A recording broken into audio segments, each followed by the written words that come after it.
This is Dr. Phil Chavez.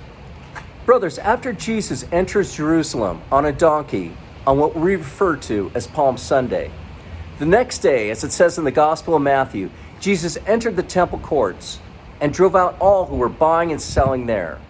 He overturned the tables and the money changers and the benches of those selling doves. It is written, he said to them, "My house shall be called a house of prayer, but you are making it a den of thieves." Our Lord enters Holy Week to make great sacrifice of himself, but first, he confronts those in the temple working for gain. So why all this commerce? Well, for Passover, wealthy Jews were required to offer an ox or a sheep. The poor ones, 2 turtle doves or pigeons. And so many pros get in on this lucrative scam. Money changers, traders, animal sellers, animal keepers, and others. Now, the fathers of the church wrote of several types of special abuse here. Sacrifices were to be perfect and unblemished, and so were sold on the spot for excessive prices. For those who brought their own animals to be used in sacrifices, inspectors had to be paid to examine them.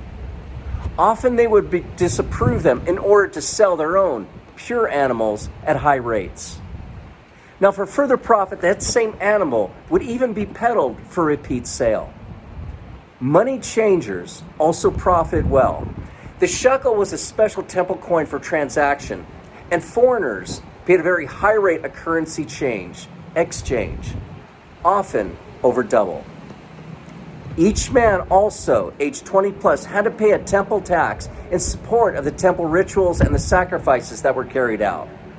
This was about a half a shekel a year, about a day's pay. And so there were special collectors who had special tables to get these fees. The exploitation of pilgrims was outrageous. Their sacrifices offered to God greatly manipulated. In that gospel passage, Jesus is especially angry with those selling doves, as even the poor were cheated. So who profits most? The high priests and the temple authorities. The temple treasury was huge. And so Jesus wants to cleanse the temple of all greed or avarice. So while observing the commandments, which we're all called to do, the first is paramount. You shall have no other gods before you. Money became that god, clouding the minds of religious leaders. The sacred duty of adoration through sacrifice to God was defiled by the love of money. Brothers, I don't think much has changed. Perhaps no time in the history of the church has money become as pervasive, with so many charges and fees and stipends and several special collections. To all the faithful, especially the clergy, take care to keep sacrifices from the stain of avarice. Let's preserve the church as a house of prayer instead of making it a den of thieves. Brothers, God be with you.